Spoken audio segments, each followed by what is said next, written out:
Muy buenas tardes.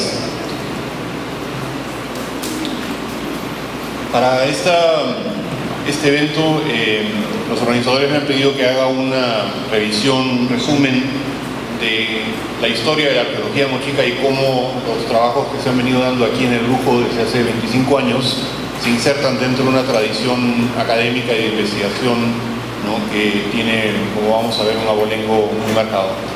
Quiero empezar, como todos los que me han precedido, agradeciendo no solamente a los organizadores, ¿no?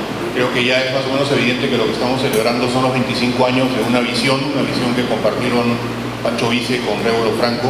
Yo sí tuve la oportunidad de conocer a Pancho, creo que bastante bien, y sobre todo de disfrutar su generosidad, su hospitalidad, el cariño con el que nos recibía, ¿no? Las tardes y las noches en las que compartíamos aquí en la casa Vice de Magdalena, ¿no? Noches de conversación interminable, ¿no? Donde Pancho además era un preguntón ávido, ¿no?, que nunca se saciaba de preguntas y de cuestiones que quería resolver, ¿no? Yo creo que fue inspirado el hecho de que él se involucrara en ese proyecto, y creo que muchas veces para que las cosas sucedan necesitamos tener algunos ejes, ¿no? Y esos ejes son generalmente personas. En el caso del Lujo creo que Pancho es ese eje, ¿no? Régulo es otro de los ejes, pero no acabó en Pancho, y eso es lo que es interesante. Creo que la fundación tomó la posta de lo que Pancho Vice había hecho y lo continuó y lo mejoró, y en eso yo creo que es muy importante también reconocer la continuidad. Yo creo que nadie es indispensable y que a medida que cambian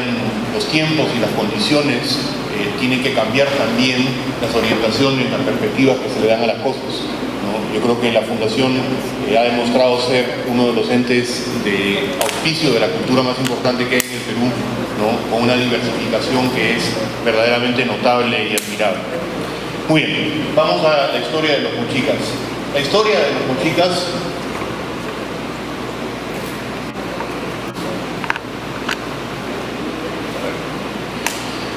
la historia de la tradición científica abocada al estudio de la sociedad mochica es una historia que empieza ya hace más de 100 años y es en realidad la suma de una serie de aportes de personalidades como Max Uhle, Rafael Larco y su familia, ¿no?, los miembros del proyecto Virú que vinieron a trabajar aquí, Christopher Donnan, uno de los arqueólogos más importantes en la tradición mochica, Walter Alba, ¿no es cierto?, Donald McClellan, etc. Es decir, que lo que hoy día entendemos como la arqueología mochica no es otra cosa que las opiniones, las versiones, los escritos, las conferencias que estas personas han dado. Una de las cosas que es importante reconocer respecto a la prehistoria peruana es que, a falta de textos, los únicos que hablan son los arqueólogos. Los huacos no hablan, las huacas tampoco, ¿no es cierto? Aunque Régulo a veces, ¿no es cierto?, nos ha tratado de convencer de que a él le hablan, ¿no? Y de repente le hablan a él, no lo sé. En realidad, hasta donde yo sé, los huacos no hablan. Los que hablan son los arqueólogos respecto a lo que los huacos dicen. Y por lo tanto, la historia de la arqueología mochica es en realidad la historia de los arqueólogos que se han dedicado a esta tarea. Para mí, la historia de la arqueología mochica se divide en 3 fases. La primera fase es la fase de los pioneros, que empezó evidentemente con el trabajo de Max Uhle, de Rafael Larco, de Kröber, de Bennett, de Löwedering, ¿no es cierto?, etcétera. En realidad, la arqueología mochica empezó en 1899, cuando Max Uhle, después de haber excavado durante varios años en Pachacama, ¿no?, decidió venir para aquí, auspiciado por la Universidad de California, por la señora Phoebe Hearst, que le pagó la investigación para en realidad conseguir una colección de cerámica de cualquier parte del Perú, le daba lo mismo en realidad, ¿no?, y con eso alimentar la joven Universidad de California que se había fundado muy poco tiempo antes en San Francisco entonces, ¿no? Después del terremoto de 1904 se mudó a Berkeley, ¿no?, con una serie de peripecias. Uhle fue contratado en esa época para simplemente suplir a la colección y hizo excavaciones en varias partes del Perú. Una de las más interesantes fue la que cometió aquí, en los sitios de las Huacas del Sol y de la Luna, ¿no?, que es la fundación histórica de la arqueología científica abocada a los mochicas. Continuaron personajes como Kröber, que está aquí a la mano izquierda, y Bennett, 2 arqueólogos norteamericanos esenciales, fundamentales para la historia de la arqueología, no solamente en su país, sino en el mundo. Y Con ellos también empezó una tradición de publicaciones muy importante, que luego continuó con los trabajos esenciales que realizaron una familia en particular muy importante. Y ahí creo que es interesante ver la línea de continuidad, porque esas tradiciones familiares, ¿no es cierto?, que además tienen un elemento de filantropía, son esenciales y fundamentales en la historia del desarrollo de disciplinas como la arqueología. Rafael Larco, su padre, su familia, pero también su tío Víctor, que fue el fundador del primer museo arqueológico en el Perú, el primer museo arqueológico Víctor Larco Herrera, que ahora es el Museo de la Cultura Peruana y fue el origen del Museo Nacional de Antropología. Aquí lo tenemos al señor Víctor Larco, que es en realidad el arco más famoso, la calle Larco de Lima, la calle Larco de ¿cómo se llama? Aquí de Trujillo, la Municipalidad de Trujillo, ¿no es cierto?, el Puericultorio Pérez Aranibe, la Plaza Bolognesi, son todas donaciones de este filántropo tan importante. Muy bien. Ahora, Rafael Larco fue verdaderamente el estudioso y... Rafael Larco, dentro de toda esa tradición, fue el que verdaderamente se dedicó a la investigación. No solamente fue un ávido coleccionista, llegó a ser la colección más grande que existe todavía, que todavía está, digamos, acogida en el Museo Larco de Lima, sino que escribió muchísimas cosas y trató de continuar líneas de investigación a lo largo de toda su vida. Aquí lo tenemos. Su aporte más importante, muy consecuentemente con lo que la arqueología era en esa época, fue el intento de hacer una clasificación cronológica de la evolución cultural aquí en la costa norte del Perú. No de todo el Perú, cosa que intentaron otros, sino básicamente trató de reconstruir una secuencia cultural regional, de entender un fenómeno mucho más restringido. Esto quizá para algunos en su momento parecería poco, en el sentido en que, claro, las grandes cronologías son las cronologías pues, que hablan de la evolución de la humanidad o de un país entero. Larco no tenía ese tipo de ambición, quería entender cuál había sido la secuencia en la región en la que había nacido y había crecido, y esta es la secuencia que se produjo, ¿no? El fenómeno Mochica está ahí en medio, lo que él consideraba que era la época de auge. Muy bien. La secuencia cerámica muy famosa de las fases 1, 2, 3, 4 y 5, muy pero muy importante para entender la evolución de la sociedad. La arqueología, si no tiene claves cronológicas, simplemente no puede localizar los fenómenos antes o después. Es decir, que yo puedo excavar una huaca y no sé si esa huaca es anterior o posterior. ¿Quién es primero, la huaca de la luna o la huaca Cao? ¿No? Porque si una es primero, es el antecedente y el otro es el consecuente, y si es al revés, entonces funciona la cosa de manera opuesta. Es decir, que la arqueología, si no tiene claros asideros cronológicos, simplemente no puede responder a preguntas tan obvias como qué cosa genera otra. Muy bien.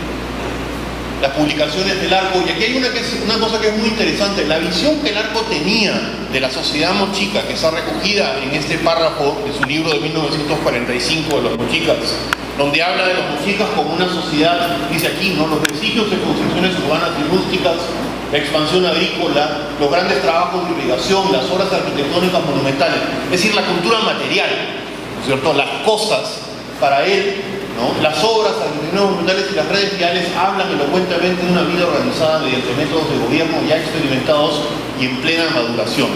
Además, decía Larco, la presencia de las maravillosas producciones artísticas nos comprueban que los gobernantes no solamente se dedicaron a la realización de grandes obras materiales, sino que influyeron poderosamente en la difusión de la cultura.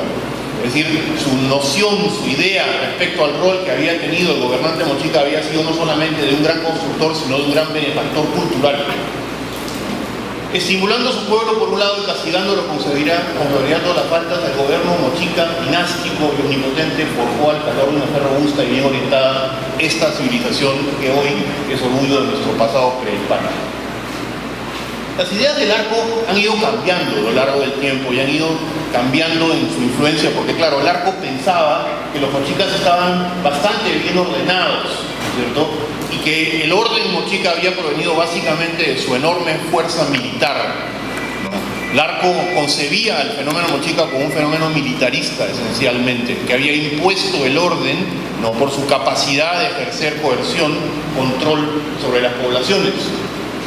Y es interesante que esta noción, que es una noción que se deriva sobre todo de un estudio del arte mochica, donde predominan, ¿no es cierto?, donde son muy frecuentes las representaciones de guerra, de combate, de guerreros y de armas, va a ser durante mucho tiempo la base de la interpretación que le hemos dado a la sociedad mochica. En 1946, como decía Révulo, hay un cambio, hay un giro, y empieza la segunda fase en la historia de la arqueología de la costa norte, de la arqueología mochica en particular, cuando se da el proyecto, ¿no?, Virú. Pero antes, una breve reflexión. En esta primera fase se da el reconocimiento del fenómeno mochica que se distingue del chimú, que es el primer aporte fundamental de Ule. Hasta antes de Ule, lo mochica se llamaba pre-chimú, ¿cierto? Y en realidad, hasta antes de los trabajos que Ule emprendió en 1899, no sabíamos que existía un fenómeno de esta naturaleza.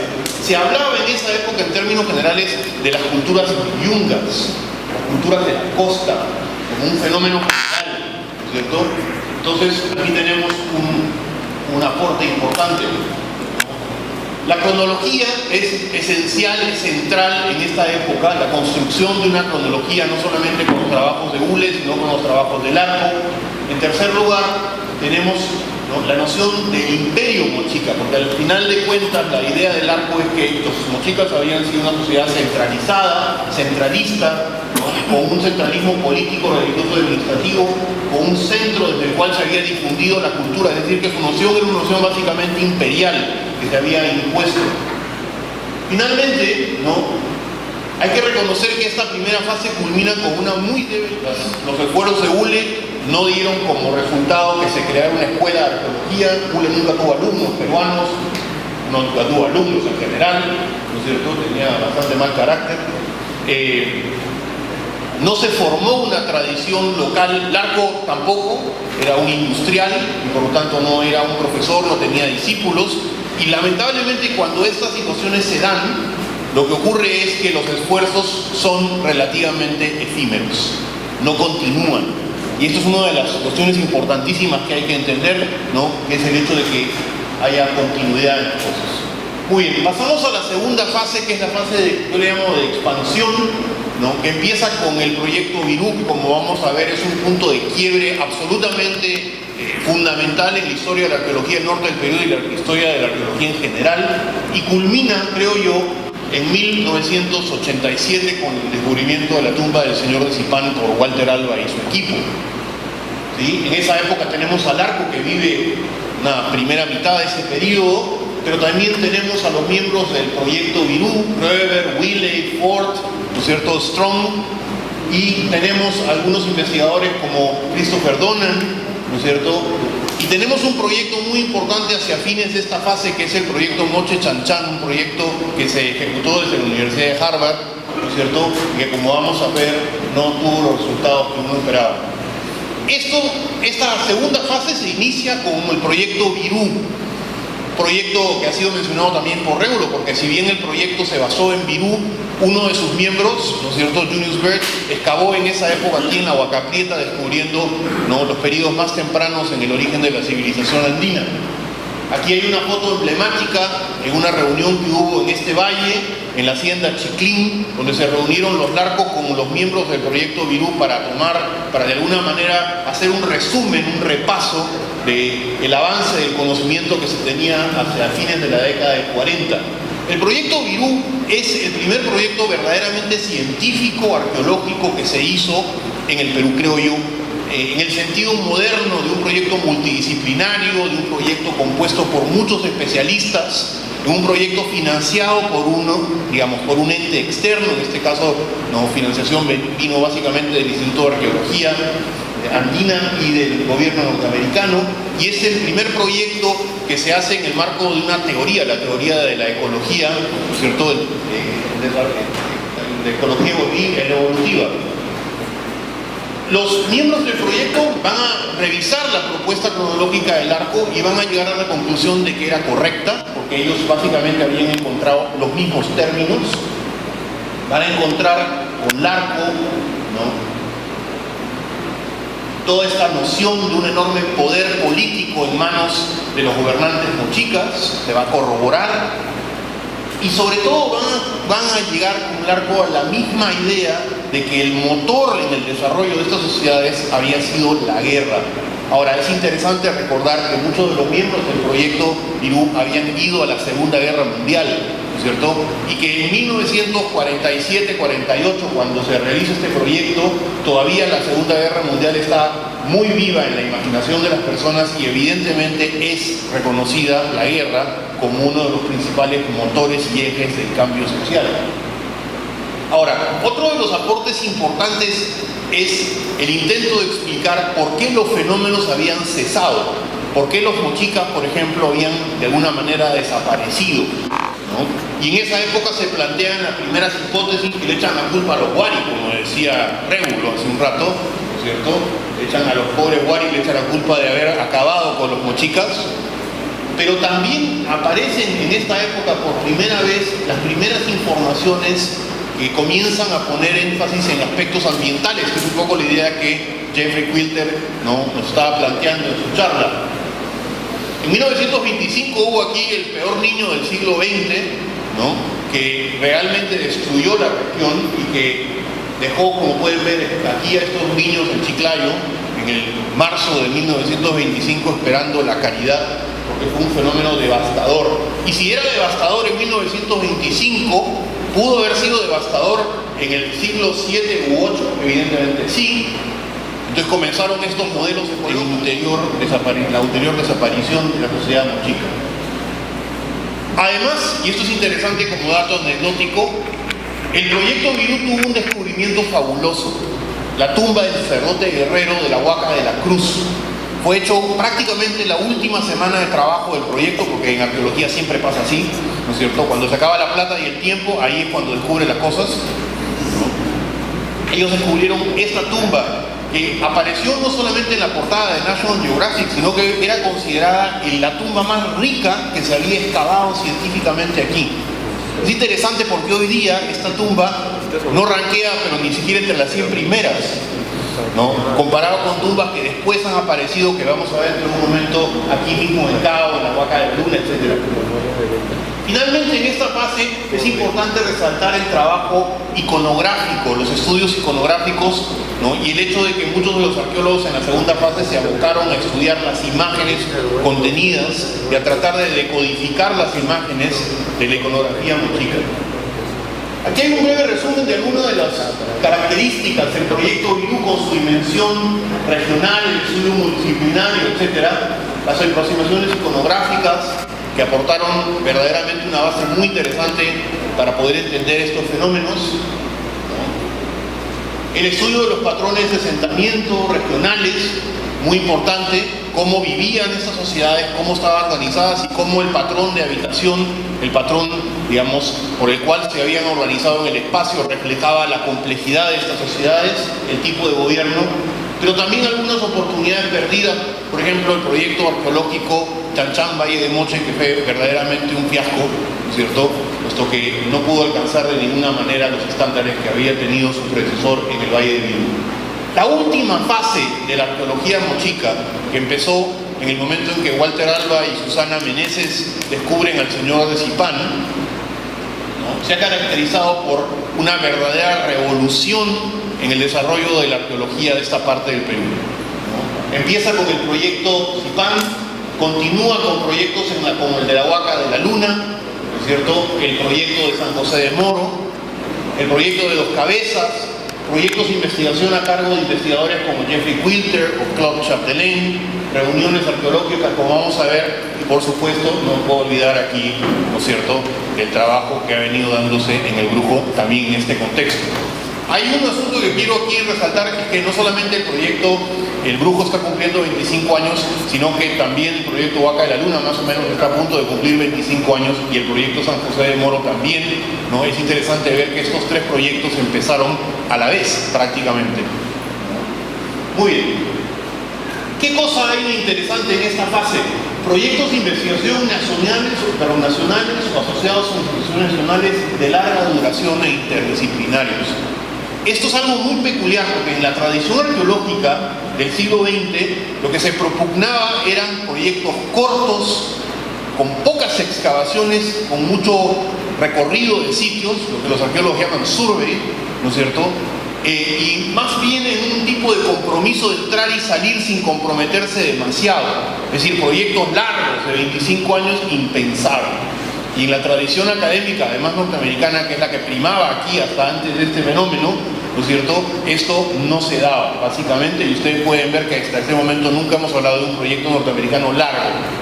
En segundo lugar, una característica es la financiación sólida y continua, participación pública y privada, organización y logística compleja en base a trabajos entre instituciones, etc. Es decir, que hay una base para poder hacer esto, que es la base que permite que se sustenten estos proyectos de larga duración. Sin esa financiación, evidentemente nada de esto sería posible. En tercer lugar, tenemos el hecho de que hay personal altamente calificado, sobre todo arqueólogos peruanos, que de alguna manera en este momento tuvieron la oportunidad de poder llevar a la práctica lo que habían aprendido, porque de nada hubiera servido que hubiéramos tenido grandes oportunidades de hallazgos si no hubiéramos tenido a la gente entrenada en ese momento. Es decir, que hay expertise y de solidez teórica. Y eso es una cosa que en realidad es un poco difícil de ver fuera de la comunidad arqueológica, pero muchas preguntas realmente importantes de la arqueología mundial se están haciendo en este momento en el Perú y en esta región, ¿no es cierto? Estos asuntos ecológicos que mencionaba Jeffrey Quilter en su charla, ¿no es cierto?, o alguna de las cosas que Régulo ha mencionado respecto a las relaciones entre el ritual y el poder, por ejemplo, están en la frontera del conocimiento teórico que la arqueología hoy día propugna. Finalmente, publicaciones, conferencias, ¿no?, aspectos públicos prioritarios, ¿no?, acceso a la información. Esto es una gran revolución para la arqueología, el hecho de que la arqueología por primera vez se vuelve algo que puede ser, digamos, de dominio público. Finalmente los arqueólogos tienen que reconocer que lo que hacen es trabajar en algo que es propiedad de todos. Y finalmente programas de desarrollo comunitario sostenible que son centrales. Una breve comparación, miren, en la primera fase de la arqueología mochica se excavaron solamente en estos sitios que están señalados aquí, Pacacnamú, Huacas de la Luna y la Huaca de la Cruz. En la segunda fase hay una expansión y se excavan una serie de otros sitios. En la tercera fase, la última, desde 1987, se han trabajado centenares de sitios mochicas, centenares. Si vamos a las publicaciones, y Régulo ya lo mencionaba, durante la primera fase se publicaron 157 libros o artículos sobre temas de arqueología mochica. En la segunda fase se publicaron 478 y en esta última fase, desde 1987 para aquí, se han publicado más de 2.500 libros o publicaciones. Es decir, que si uno lo ve en términos de la producción, ¿no?, lo que ha ocurrido desde 1987 para acá es una verdadera revolución. Museos especialmente dedicados a la arqueología del norte del Perú, como el Museo Larco, por ejemplo, que fue completamente remozado hace muy pocos años. El Museo de Zipán, ¿no es cierto?, en Lambayeque. El Museo Bruning, que está ahora en proceso de renovación. El Museo de Cao, otro esfuerzo. El Museo de Cao, que está, lo pueden ver, ¿no es cierto?, el Museo de Arte de Lima, que después de haber sido la meca, ¿no es cierto?, del arte más avanzado, del arte superior, digamos, del Fine Arts, ahora abre sus puertas a exhibiciones de arte precolombino, lo cual creo yo hubiera sido impensable, ¿no es cierto?, hace algunos años. Y el Museo de la Huaca de la Luna, ¿no?, otro museo también modernísimo, impresionante. Esto de los museos es interesante, ¿por qué? Porque invertir en museos quiere decir invertir en la coherencia que tiene que haber entre descubrir y luego hacer público, ¿no es cierto? Es decir, no dejarlo solamente en el descubrimiento científico para el deleite de 4 o 5 gatos, ¿no es cierto?, que somos los que leemos estos artículos tan aburridos, sino básicamente para que la gente pueda entender que esto es parte de su patrimonio, parte de su identidad. Y esto es un esfuerzo que se ha hecho en alianza, ¿no?, público-privada, en alianzas a veces, ¿no es cierto?, que implican un enorme desprendimiento de instituciones como la Fundación Vista. Ok, organización política. Aquí entramos un poco a ver los resultados de esta fase, ¿no?, en términos del impacto del conocimiento. muy rápidamente. Larco había pensado que los mochicas eran una sociedad centralizada y unificada, que tenían una capital que era las Huacas de Moche.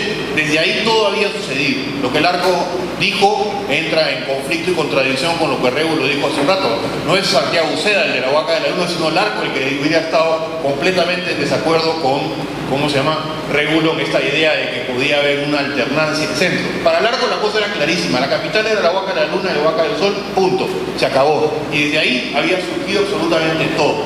Esa noción ha comenzado a caerse desde el momento en que nos hemos dado cuenta de que no hay un centro, sino hay muchos centros.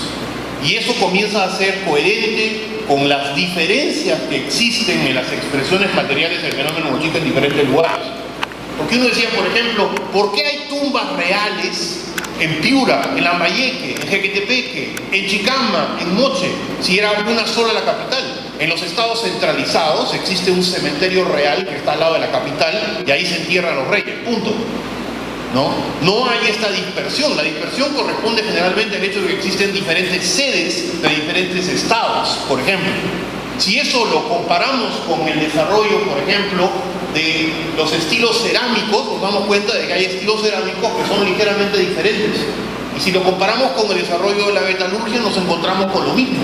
Es decir, que el fenómeno que Larco había concebido como un fenómeno totalmente unificado, centralizado, con un solo origen, a la hora que uno comienza a verla con cuidado, se da cuenta de que no es tan homogéneo, es más heterogéneo en muchos de sus aspectos. Es decir, que lo más probable es que coexistan diferentes unidades dentro de ese territorio.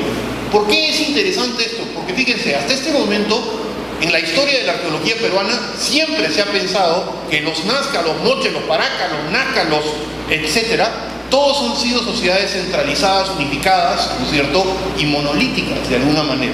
Y ahora resulta que quizá los mochicas, que eran la quinta esencia de este centralismo político, no son tan centralizados que hay el resto. No solamente eso, si vamos a las regiones nos podemos dar cuenta de que en realidad es posible que en un solo valle, el valle de Chicama es uno de los valles más grandes de toda la costa norte del Perú, tuvo espacio para acoger no uno, sino muchos diferentes pequeños estados o cacicazgos. Rébulo citaba los trabajos de Patricia Nederli, por ejemplo, que estudió los señoríos y los cacicazgos temprano en la colonia, y aquí no existía un solo rey, ¿no es cierto? En el siglo XVI existían muchos señores que son equivalentes prácticamente a señores feudales, cada uno controlando una región y sobre todo cada uno controlando un sistema de irrigación, un sistema de canales que le permitía tener una cierta autonomía económica con relación a los otros señores. En cuanto al tiempo, la noción que Larco tenía de una secuencia lineal única evidentemente ha entrado en tremendos conflictos. Larco basó sus ideas en su vastísima colección, pero una colección extremadamente homogénea. Es decir, una colección que venía en el 95% del caso, ¿no es cierto?, de este valle, que es donde él realmente hizo su colección. Esta colección, que todavía se puede visitar en el Museo Larco, está abierta para cualquiera, ¿no?, fue la base de la secuencia de 5 fases, pero cuando comenzaron a aparecer contraejemplos, comenzaron a aparecer una serie de fenómenos que eran